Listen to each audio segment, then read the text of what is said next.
우리 함께 보실 성경 말씀은 요한복음 말씀입니다. 우리 함께 보실 말씀은 요한복음 4장 46절부터 54절까지 말씀입니다. 제가 가진 성경은 신약 149면에 있는 성경입니다. 요한복음 4장 46절로 54절까지 말씀을 교독하겠습니다. 신약 성경 149면에 있는 성경입니다. 요한복음 4장 46절로 54절입니다. 제가 먼저 한 절 선포하겠습니다. 예수께서 다시 갈릴리 가나에 이르시니 전에 물로 포도주를 만드신 곳이라. 왕의 신하가 있어 그의 아들이 가버나움에서 병들었더니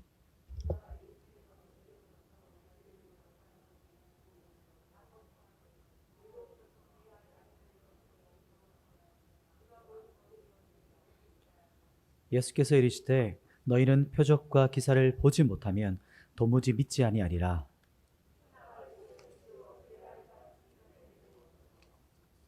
예수께서 이르시되 가라 내 아들이 살아있다 하시니 그 사람이 예수께서 하신 말씀을 믿고 가더니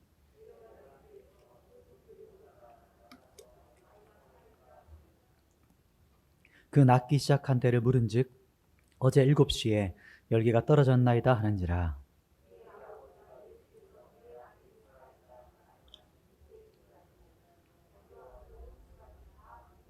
함께 봅니다. 이것은 예수께서 유대에서 갈릴리로 오신 후에 행하신 두 번째 표적이니라. 아멘. 네, 우리 반갑습니다. 우리 수요 저녁 기도에 오신 우리 모든 성도분들 환영하고 축복합니다. 우리 이번 주 또 목사님께서 우리 빌립보서 강의를 두 번째 또 하셨습니다. 우리 이번에는 사도 바울 그 어떤 환경과 상황에서도 그가 고백했던 것은 기뻐했던 사람, 감옥에 갇히고 그리고 죽음 앞에 있었던 그 사람이 기뻐했던 그 사도 바울 한 사람, 그 사람이 세 가지 기도 제목을 했던 그 세 가지를 우리가 나누셨습니다. 목사님께서. 첫 번째는 기억나시나요? 더욱 무엇이 더 넘치게 하는 걸까요? 그렇죠. 사랑이 넘치게 하는 기도.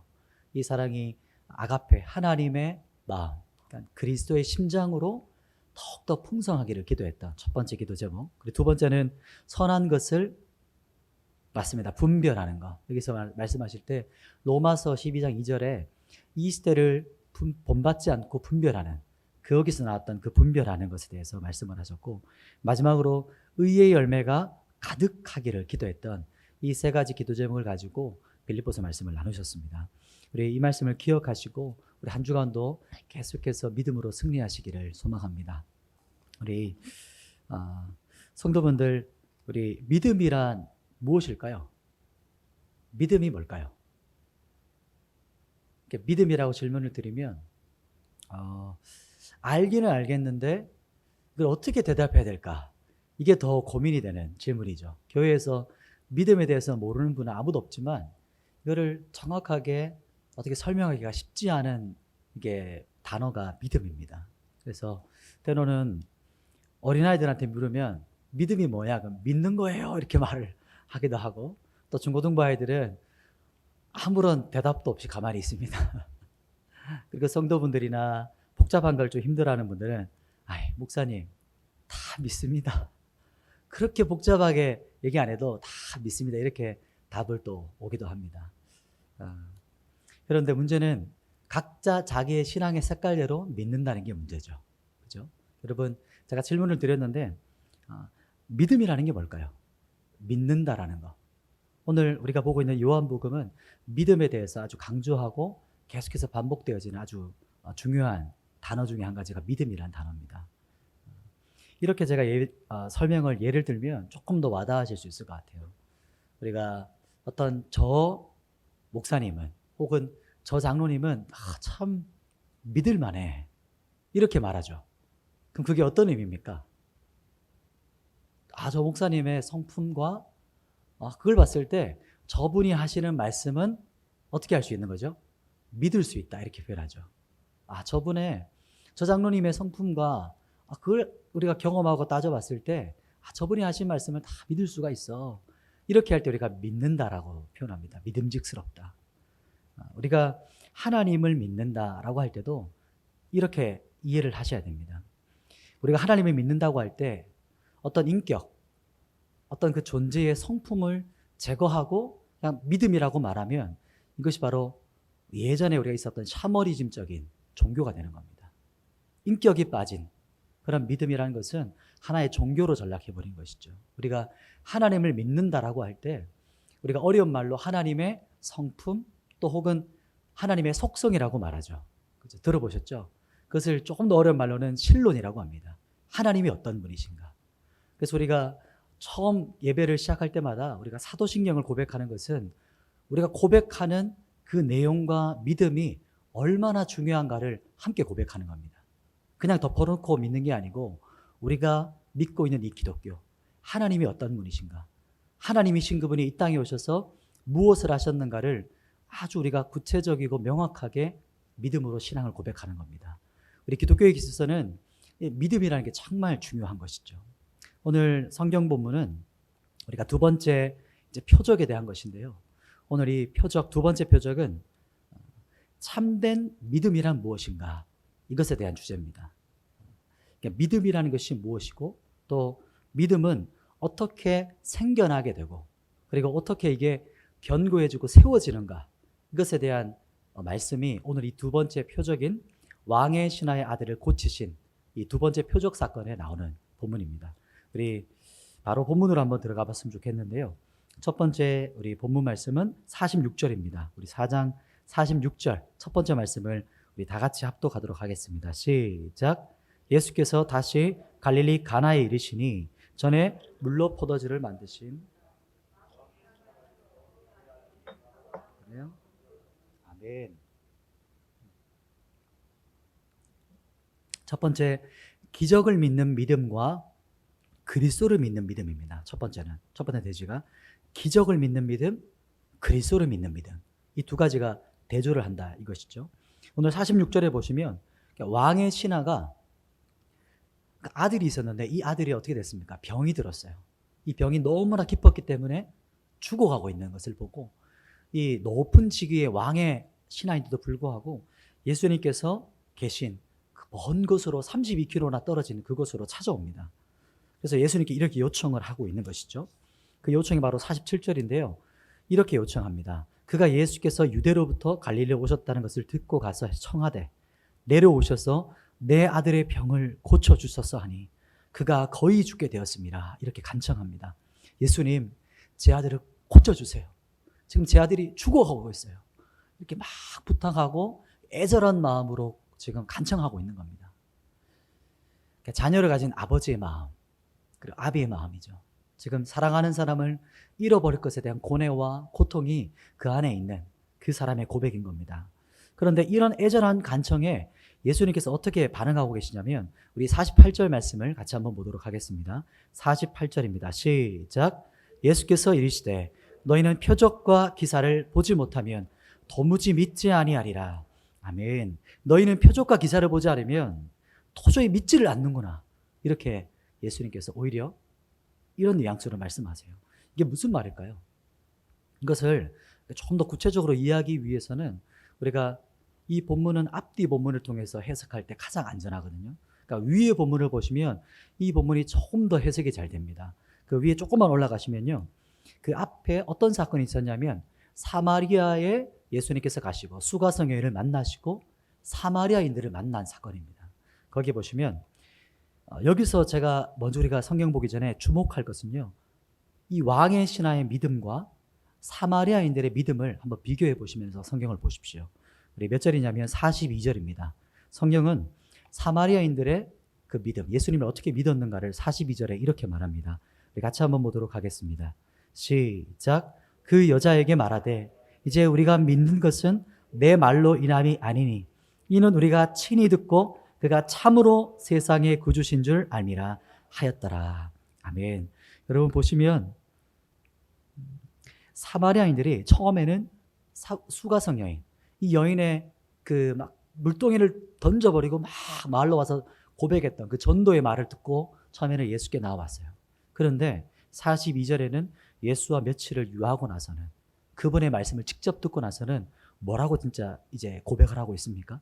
이제는 우리가 믿는 것은 너의 전에 들었던 그 말이 아니고 이제는 내 앞에 살아계신 그 예수 그리스도의 말씀을 직접 듣고 이제 믿게 되었다. 이렇게 말하고 있습니다. 즉 예수 그리스도 그 존재, 그분의 말씀을 듣고 믿고 있다. 이렇게 말하고 있는 겁니다. 이게 무슨 말이냐면 왕의 신하의 믿음은 처음에 어떤 믿음이었냐면 왕의 신하가 왜 예수님께 나와봤죠? 그 목적이 무엇이었습니까? 자기 아들의 병을 고치기 위해서. 예수님을 그래도 믿는 믿음이 있었어요. 예수님은 병을 치유하시고 고치시는 분이다. 이것에 대한 믿음이 있었던 것이죠. 그래서 그 먼 길을 왕의 신하임에도 불구하고 그 먼 길을 누구 사람을 보내는 게 아니고 직접 자기가 예수께 발 앞에 와서 직접 간청하죠. 이게 바로 신하의 믿음이었습니다. 그런데 이 사마리아인들의 믿음이 어떤 믿음이었죠? 예수님의 말씀을 듣고 믿는 믿음이에요. 이 두 가지가 구분되고 있습니다. 왕의 신하의 믿음은 치유해야 하는, 즉 기적을 믿는 믿음을 가지고 있었지만 사마리아인들은 말씀을 듣고 믿는 믿음을 이들이 가지고 있었던 것입니다. 이 두 가지 믿음이 지금 구분되고 있는 것이죠. 그러나 왕의 신하, 이 사람은 지금 막 이것저것 따질 때가 아니죠. 지금 얼마나 급박합니까? 자기 아들이 지금 죽어가고 있기 때문에 그렇게 빠른 길을 예수가 왔다는 그 소식을 듣고 빨리 왔거든요. 지금 아들이 죽어가고 있는 상황에 이것저것 따질 때가 아니고 절박하게 다시 간청합니다. 이런 말을 듣고도 49절에 뭐라고 말하냐면 이렇게 말합니다. 신하가 이르되 주여 내 아이가 죽기 전에 내려오소서. 이렇게 말을 해요. 주여 지금 애가 죽어가고 있어요. 빨리 가셔야 돼요. 지금 갑시다. 이렇게 말을 하는 거죠. 예수님이 가시면 반드시 낫는 걸 저는 정말 믿고 있어요. 예수님 제발 여기서 좀 이러지 마시고 지금 일단은 갑시다. 일단은 출발하시고 가면서 무슨 말씀을 하시든지 무슨 뭐 혼을 내든지 일단은 출발합시다. 이렇게 말하고 있는 것이죠. 그래도 왕의 신하는 믿음이 있었죠. 예수님이 치유하신다는 믿음. 왕의 신하의 믿음은 기적을 믿는 믿음입니다. 기적을 믿는 믿음.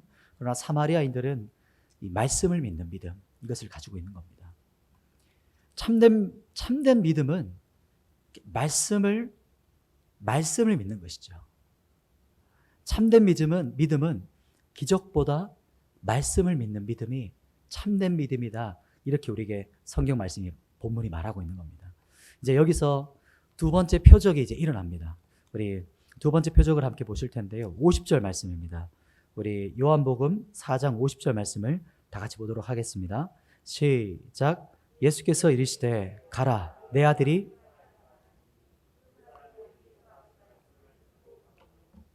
아멘. 이제 두 번째 보시면 두 번째 대지는 기적을 믿는 믿음에서 말씀을 믿는 믿음으로 성장합니다.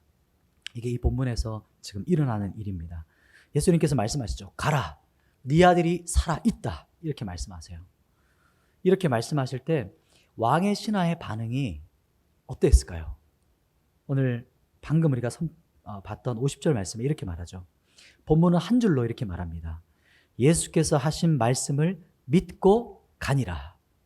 이렇게 말합니다. 그러니까 진짜 믿은 거죠, 이제. 진짜 믿은 겁니다. 안 믿었으면, 아니, 주님, 알겠어요. 지금 살아있는 거 제가 아는데, 그렇게 될 걸 믿습니다. 가시죠.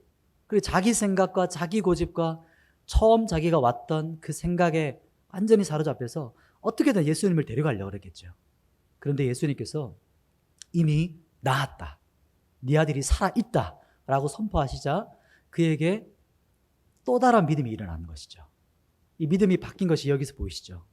첫 번째는 기적을 믿는 믿음에서 여기서는 예수님께서 말씀하실 때 그 말씀을 믿는 믿음으로 변화됩니다.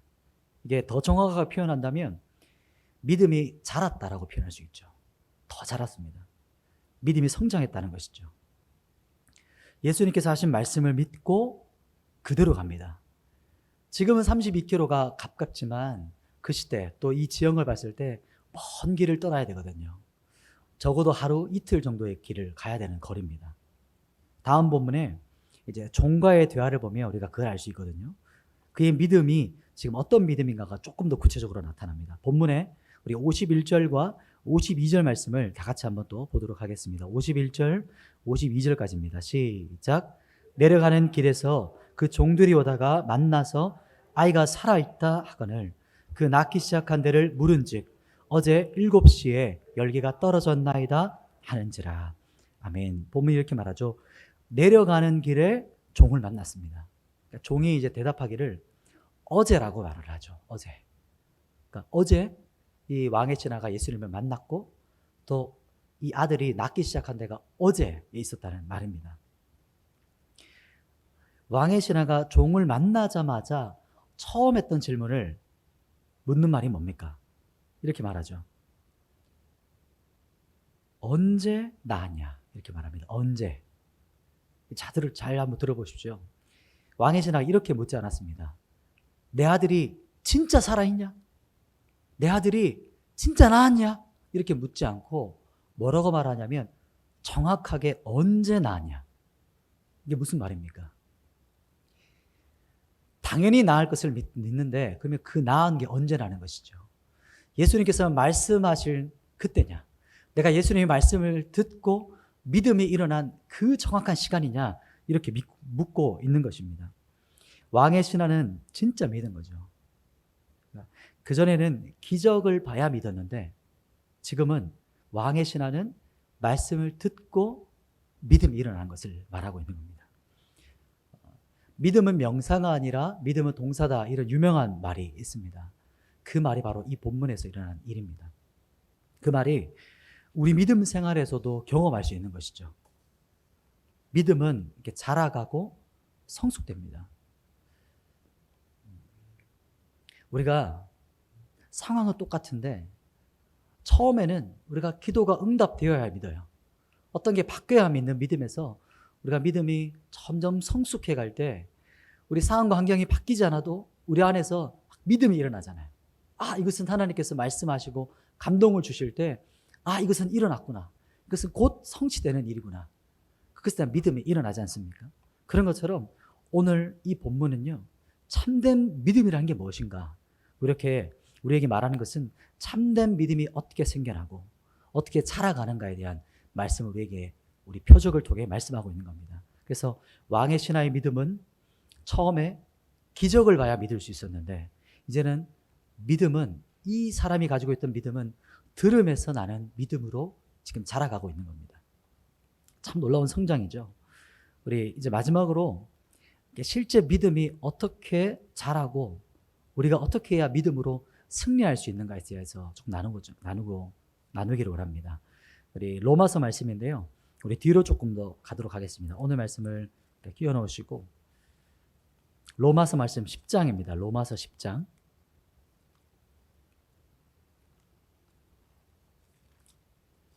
로마서 10장 17절 말씀인데 제가 가진 성경은 253페이지에 있는 신약 성경입니다. 253페이지입니다.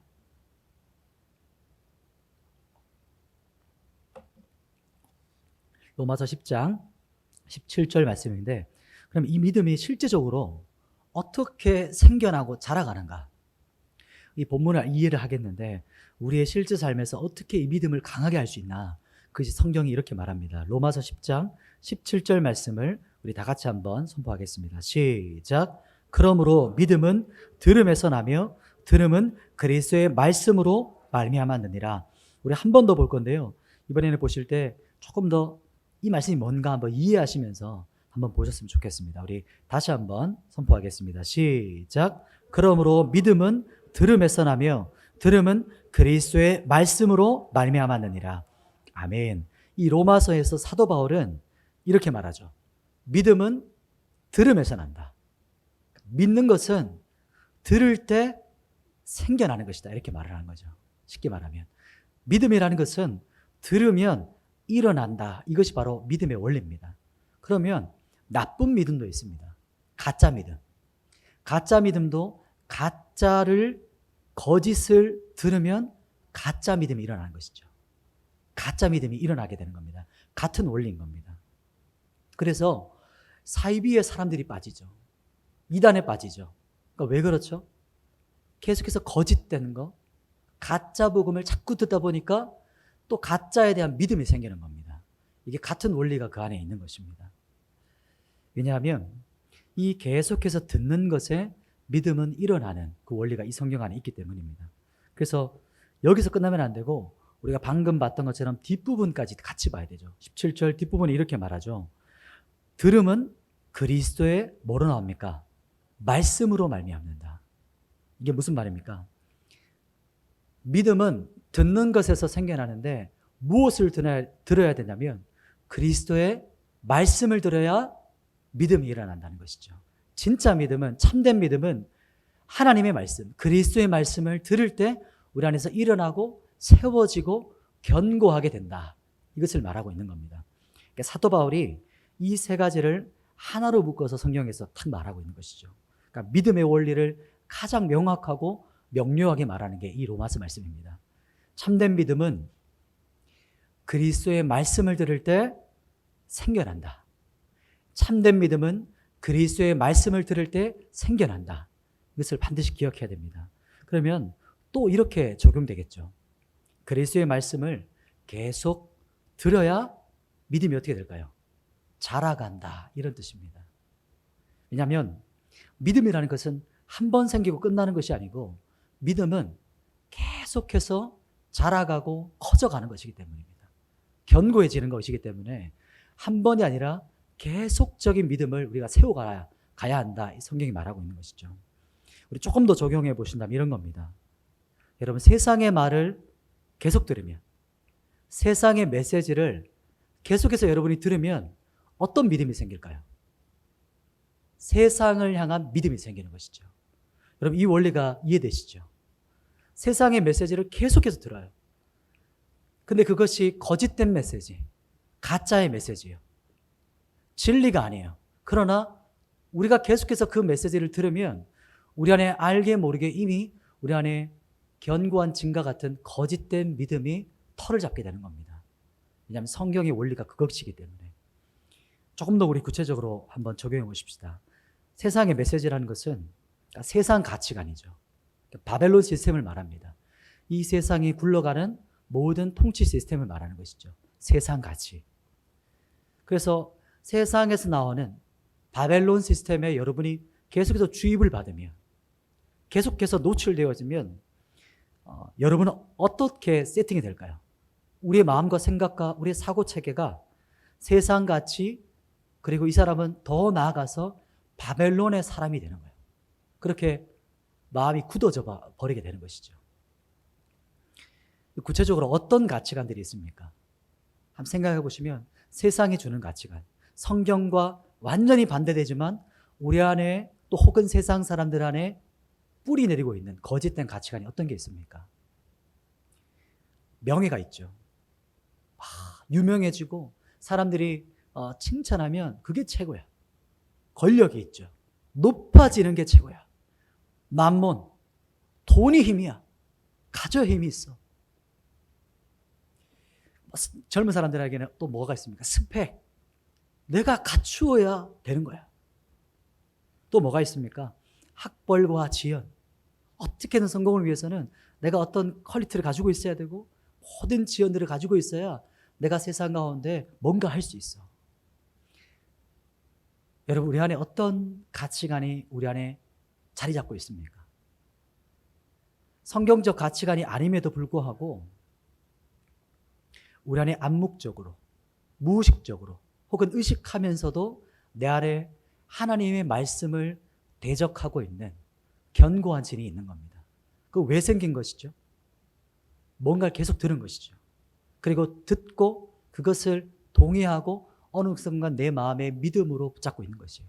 그래서 제 아무리 그리스도인이다, 내가 10년, 20년, 30년 혹은 평생 신앙생활을 했다 할지라도 내 안에 거짓된 것으로 세뇌당하면 거짓된 믿음이 내 안에서 성경의 진리와 부딪히게 되는 것이죠. 계속해서 싸우게 되는 겁니다. 바벨론은 언제나 세상을 대표하죠. 성경에 보시면 바벨탑부터 시작해서 바벨론, 요한계시록에 나오는 마지막 그 나라, 바벨. 그러니까 바벨론이라는 것은 상징적으로 세상을 대표하는 겁니다. 그리고 이 바벨론은 강력한 권리박과 같은 존재, 사람의 힘으로는 절대 이길 수 없는 그 초롱성과 같은 존재를 이 바벨론 시스템이라고 말합니다. 그러나 세상을 이기는 방법이 있습니다. 세 번째는 세상을 이기는 믿음에 대해서 여러분과 나누고 싶은데, 성경은 이 바벨론 시스템, 사람으로 봤을 때 우리가 돈을 이길 수 없을 것 같고, 권력을 이길 수 없을 것 같고, 명예를 이길 수 없을 것 같고, 학벌과 지연과 모든 세상의 것들 앞에서 우리가 주눅들 것 같지만, 성경에서 하나님께서는 이기는 방법이 있다고 말씀하십니다. 여러분, 그게 무엇인지 궁금하십니까? 알고 싶으신가요? 우리 성경에서 그 답을 찾을 수가 있는데요. 우리 조금 더 뒤로 가시면 요한 1서 말씀입니다. 요한 1서 4장 4절 말씀을 같이 한번 봤으면 좋겠습니다. 요한 1서 4장 4절 391페이지에 있는 신약 성경입니다. 391페이지에 있는 면에 있는 요한 1서 4장 4절입니다.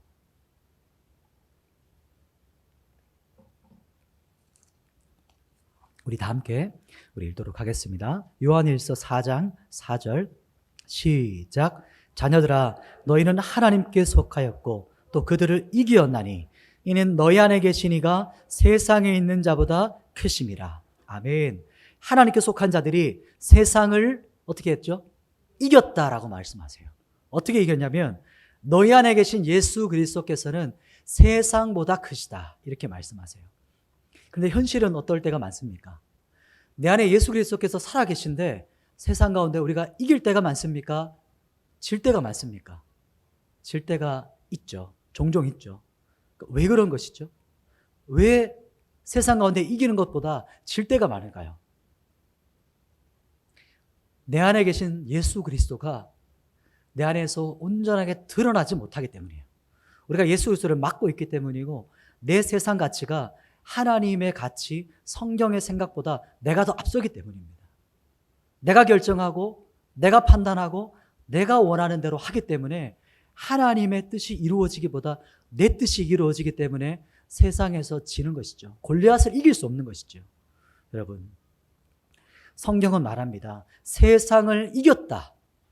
예수 그리스도가 말씀하시지만 우리 성도들의 삶에서는 그렇게 고백하기보다 이제는 좀 세상하고 안 치였으면 좋겠다, 그런 마음이 혹시 더 크진 않으십니까? 우리 조금 더 성경을 볼 텐데, 이 요한 1서 말씀에는 미혹과 마지막 때 일어날 일에 대한 이야기들이 쭉 진행되고 있습니다. 그러면서 요한 1서 5장, 그 다음 장이죠. 5장 4절과 5절에 이렇게 말합니다. 요한 1서 5장 4절 5절을 같이 한번 우리 선포해 보도록 하겠습니다. 요한 1서 5장 4절 5절입니다. 시작. 무릇 하나님께로부터 난 자마다 세상을 이기느니라. 세상을 이기는 승리는 이것이니 우리의 믿음이니라. 예수께서 하나님의 아들이심을 믿는 자가 아니면 세상을 이기는 자가 누구냐? 아멘. 정말 우리에게 생소하죠. 진리인데 우리에게 생소한 가치입니다. 성경은 하나님께로부터 난 자들은 세상을 이긴다라고 말씀하는데, 무릇이란 말은 누구든지 말이죠. 누구든지 그리스도인이면, 예수가 그 안에 살아계시면 이긴다라고 말하는데, 우리가 이것을 많이 경험하기보다 그렇지 못할 때가 더 많죠. 왜 그렇습니까? 우리가 말씀보다 세상을 더 믿고 있기 때문입니다. 말씀의 결론보다 내 생각이 더 결론이기 때문입니다. 계속해서 말씀을 더 보십시다. 성경이 이렇게 말하죠. 4절 5절에, 요한일서 5장 4절 5절에 이렇게 말하죠. 세상을 이기며 승리하는 무기가 뭐라고 말하죠? 믿음이라고 말합니다. 여러분, 믿음이라고 말해요. 우리는 여러 가지 무기들을 갖추어야 될 것 같은데, 요한 사도는 성령의 감동을 받아서 우리에게 증거하고 있는 세상을 정복하고 이기는 그 무기가 뭐냐면 믿음이다, 이렇게 말을 해요. 너무나 단순하죠. 그리고 이 믿음이 뭐냐? 5절 말씀에 이렇게 말합니다. 예수 그리스도께서 하나님의 아들을 믿는 믿음이다. 이게 세상을 이기는 자다. 이렇게 성경이 증언하고 있습니다. 여러분, 앞에 말씀을 한번 기억해 보십시오. 첫 번째, 두 번째 나눴던 왕의 신하의 믿음 기억해 보십시오. 그리스도의 말씀을 계속해서 들으면 믿음은 더욱더 견고해지게 됩니다, 여러분. 그리고 강력해져서 세상을 이기게 되는 것이죠. 말씀을 계속해서 들으면 여러분 안에 있는 믿음이 더욱더 견고해지는 것이죠. 지금 이 자리에 오신 우리 수요기도에 이렇게 나오셔서 말씀을 들으시고 계속 사모하시는 이 자리에 있는 분들은 더욱더 믿음이 어떻게 되는 걸까요? 견고해지는 것이죠. 이 짧은 시간이지만 이 20, 30분간의 이 시간 말씀을 여러분이 다시 습득하고 마음에 새기고 귀를 열어서 마음에 새기면 여러분 안에 있는 믿음이 또 한 걸음 자라가게 되는 것이죠. 그렇게 돼서 세상에 발을 딱 내딛었을 때 우리는 알지 못했지만 어느 순간 내 안에 있는 믿음으로 세상을 이기는 힘이 생기는 것입니다. 그리고 세상을 이긴다는 말은 우리 이번 주 담임 목사님께서 두 번째 기도 제목 때 로마서 12장 2절 말씀을 말씀하셨죠. 뭐였죠? 이 세상 풍조를 따르지 않고 뭐였습니까? 세상을 어떻게 하는 것이죠? 분별하는 겁니다. 분별. 세상을 이긴다는 것은 이런 겁니다. 세상 가치, 요한일서에서 계속해서 말하는 거짓 선지자, 미혹시킬 거다. 진리와 거짓을 섞어가지고 진리처럼 말할 거다. 이 미혹을 분별할 수 있는 분별력, 이게 이기는 겁니다. 그래서 이 세상 풍조에 이것을 조류라고 하거든요. 메인스트림. 그래서 훅 쓸려가는 그런 죽어있는 물고기가 아니라 세상은 완전히 세탁기를 돌리듯이 사람들을 막 돌려버릴 때 살아있는 믿음의 사람, 진리의 사람, 분별력 있는 사람은 그 한가운데 서서 흔들리지 않고 세상을 따라가지 않고 하나님의 선하시고 인자하시고 풍성하신 그 기뻐하시는 뜻을 분별하며 살아간다. 그 뜻인 것입니다. 그래서 미혹이 미혹할 수 없는 사람. 이게 바로 믿음의 사람인 겁니다. 여러분, 그것이 뭐냐면 예수 그리스도께서 하나님의 아들이시다. 이것은 믿음의 반석 위에 서는 거예요. 그분이 하나님이시다. 예수께서 진리이시다. 그래서 계속해서 믿음으로 고백하시는 겁니다. 진리이신 그분이, 말씀이신 그분이 우리 안에 가득 채워지면 말씀, 그리스도의 말씀으로 말미암는 믿음이 충만하게 되는 것이죠. 이게 원리인 겁니다.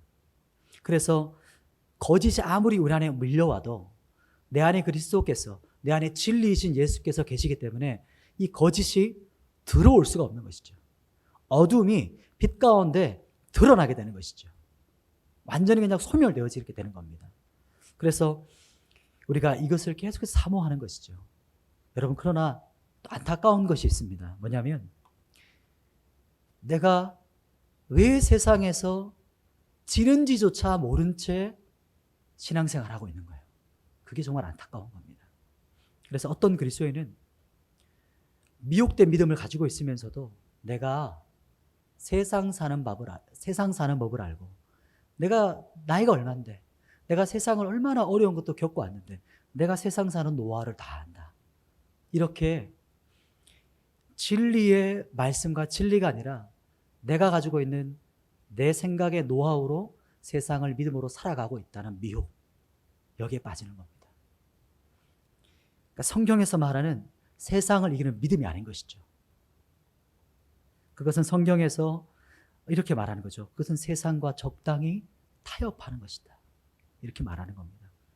그래서 이것은 믿음의 변종, 미혹된 믿음의 생활인 것입니다.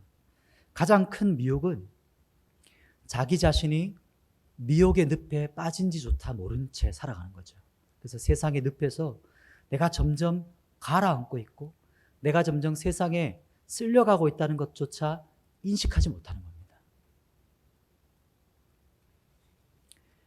그러면 여러분, 새 생명이 있는 우리 안에 빛이 있는 예수 그리스도가 있는 그리스도인들인데 어떻게 이런 일이 벌어지는 겁니까?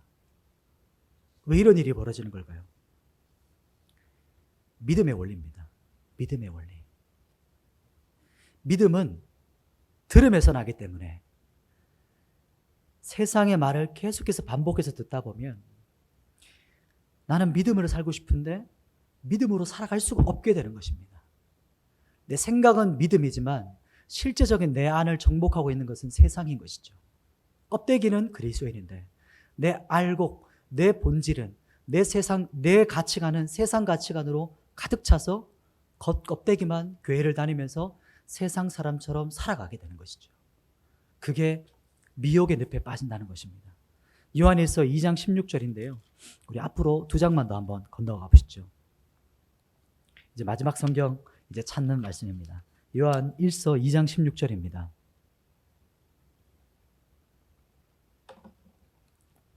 사도 요한은 그 세상 가치관에 쓸려가는 그것을 세 가지로 우리에게 말하고 있습니다. 뭐냐면 요한 1서 2장 16절 말씀을 같이 한번 보겠습니다. 시작.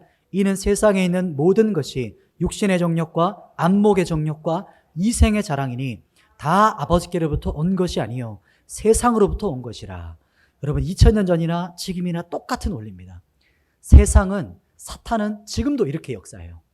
첫 번째는 육신의 정욕, 두 번째는 안목의 정욕, 세 번째가 이생의 자랑입니다. 똑같은 죄의 핵심의 가치를 가지고 이게 바로 세상으로부터 온 것이다. 사도 바울이 말하죠. 여러분, 성도 여러분, 여러분은 지금 나는 어떤 것에 우리가 프라이드를 가지고 계십니까? 내가 남들에게 나를 나타내는 것이 어떤 것입니까? 혹은 여러분이 누군가를 만났을 때 가장 자주 묻는, 그 사람을 향해 계속해서 묻는 질문이 뭡니까? 왜 제가 이런 질문을 드리냐면 그것이 여러분 우리 안에 있는 자기 자신의 가치이기 때문이에요. 내가 가치롭게 여기는 것을 계속해서 반복해서 말하기 원하고 자랑하기 원하고 그 사람을 듣고 싶어 하는 것이죠. 그것은 내가 가장 가치롭게 생각하는 것을 말하는 겁니다. 그러나 성경은 그렇게 말씀하지 않으시죠. 그것은 어디로부터 왔다고 말합니까? 세상으로부터 온 것이다. 그런 사람은 절대로 세상을 이기지 못한다. 이렇게 말해요. 이 세 가지에 내 핵심 가치를 두고 있는 사람은 세상을 이길 수 없다. 이렇게 성경은 말하고 있는 겁니다. 왕의 신하가 여러분 처음 믿음은 기적을 믿는 믿음이었어요. 그러나 믿음이 쑥 자랐죠. 어떤 믿음이었습니까? 말씀을 들음으로 인한 믿음으로 자라갔습니다.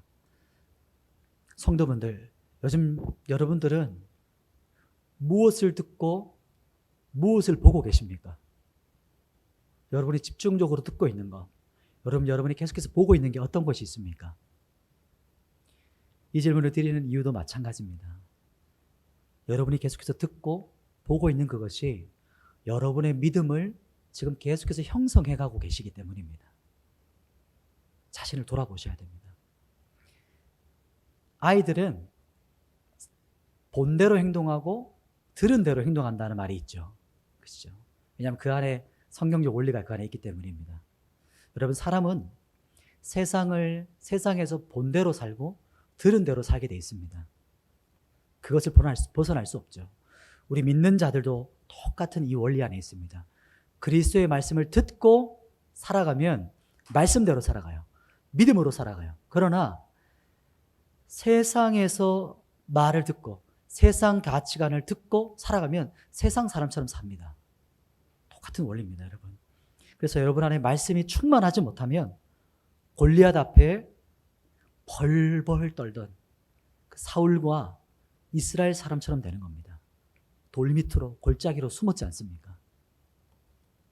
그렇게 침륜에 빠지는, 예전 개역 한글에 히브리서 11장 말씀에 믿음이 없는 자들이 침륜에 빠지잖아요.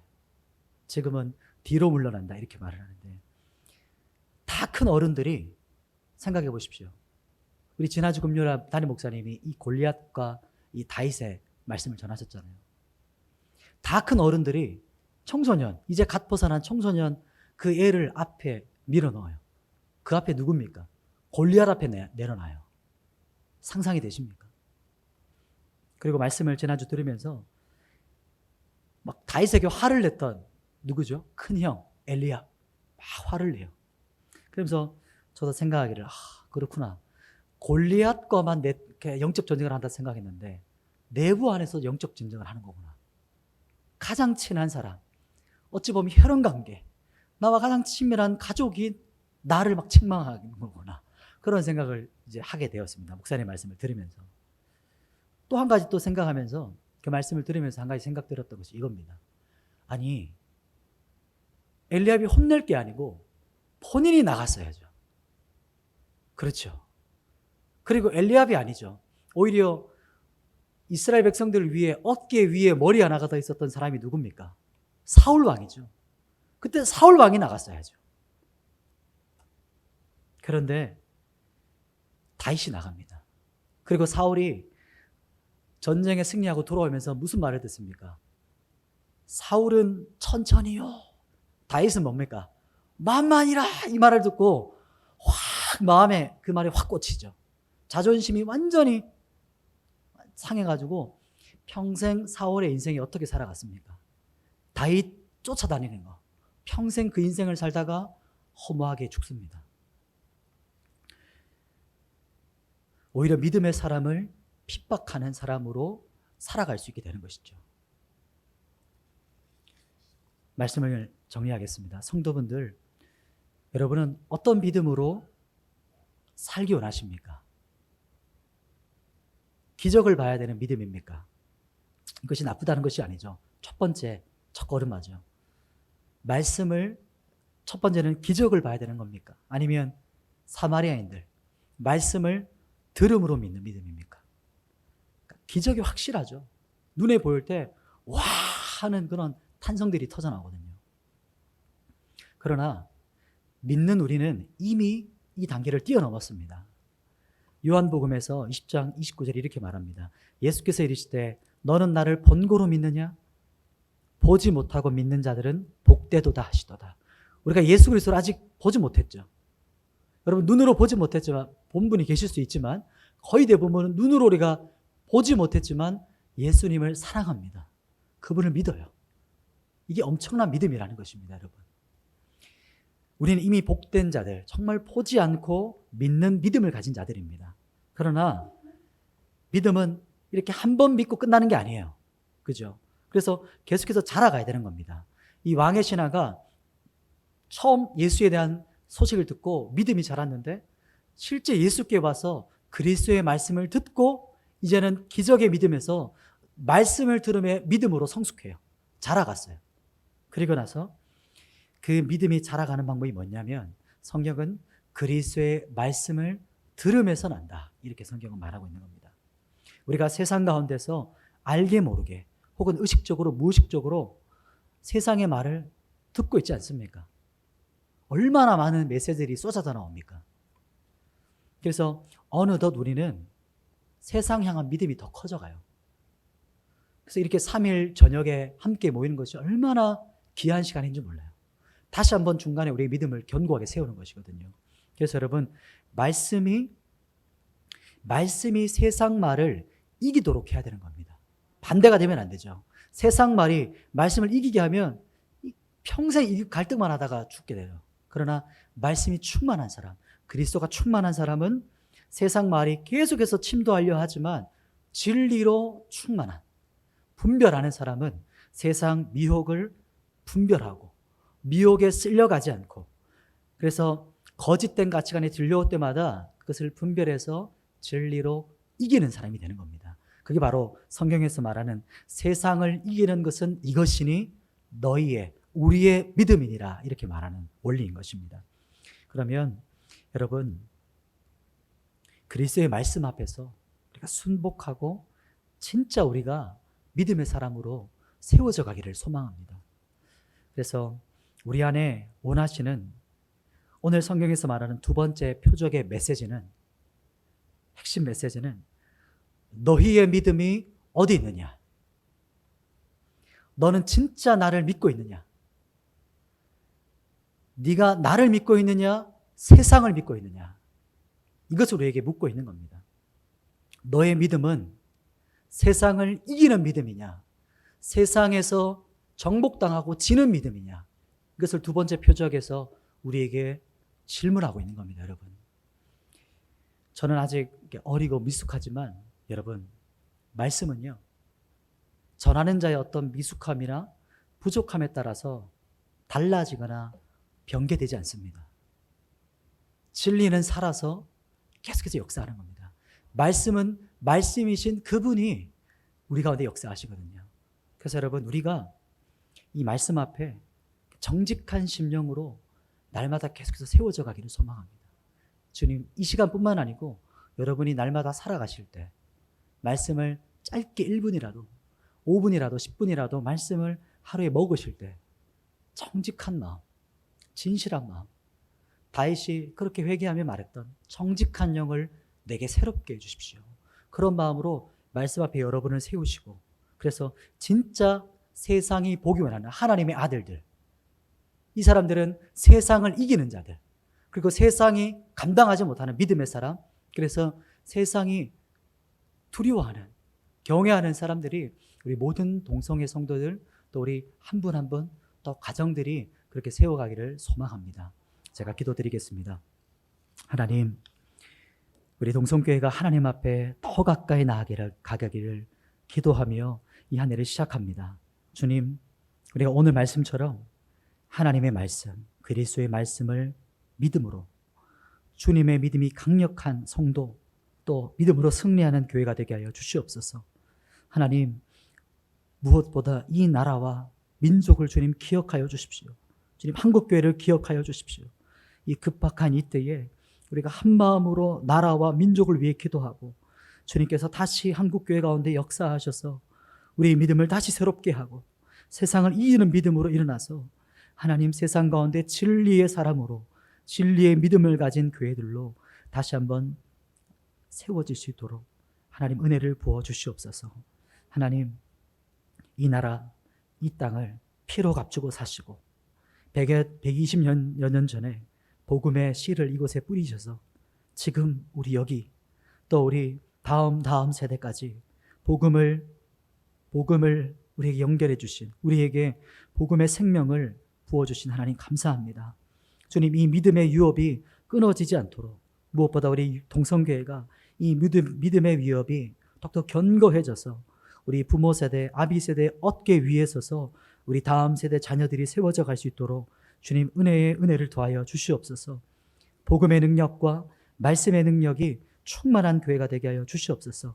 주님, 무엇보다 담임 목사님 가운데 주님 은혜를 충만하게 부어주셔서 우리에게 주일마다 선포하시는 그 진리의 말씀이 우리 모든 참여하시는 모든 성도들 한 사람 한 사람의 마음에 새겨지게 해주시고, 한 사람도 예배 가운데 벗어나지 않고 그 예배의 은혜 안에서 변화되어지고 새 마음이 되어지고 진리의 사람으로 거듭날 수 있도록 하나님 아버지, 담임 목사님 가운데 은혜를 충만하게 부어 주시옵소서. 주님, 이 시간 우리가 3일 저녁에 주님 앞에 이 귀한 시간을 구별했습니다. 은혜를 부어 주시고 돌아가는 발걸음 은혜의 평강으로 지켜 주시옵소서. 예수님의 이름으로 기도드립니다. 아멘.